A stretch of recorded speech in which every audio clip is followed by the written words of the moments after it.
Supreme court ఫిబ్రవరి నెలలో ఒక judgement ఇచ్చారు.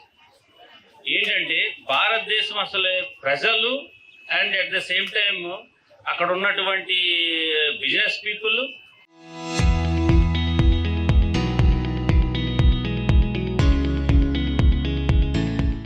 అక్కడ ఉన్నటువంటి పారిశుద్ధ్య కార్మికులు అందరూ కూడా బాధ్యతారహితంగా ప్రవర్తిస్తున్నారనేది సుప్రీంకోర్టు ఐడెంటిఫై చేసింది.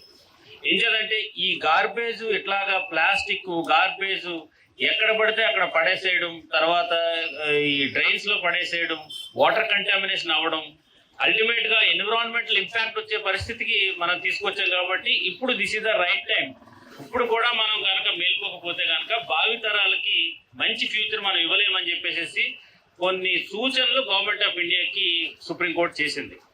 మొదటి వారంలో మనమంతా కూడా ఈ క్లీన్ స్వీప్ లో భాగంగా ఈ రోడ్స్ ఇవన్నీ కూడా మనం క్లీన్ చేసుకుంటున్నాము. రెండవ వారంలో మనం ఇదంతా కూడా నెక్స్ట్ వచ్చి ఈ డ్రైనేజెస్ ఇవన్నీ కూడా మనం చేస్తాము. మూడవ వారంలో వచ్చేటప్పటికి బిజినెస్ ప్రాంతాల్లో ఉన్న ఏదైతే ఉందో ఆ ఏరియాలో చేస్తాము.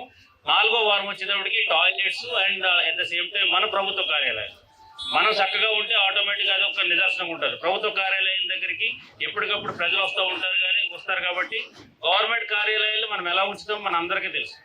సో ఇక్కడి నుంచి అవన్నీ కూడా మార్చి ప్రజలు కూడా ఒక మాదిరికరంగా మనం కూడా ప్రభుత్వ కార్యాలయాలను కూడా పెట్టుకోవాలి.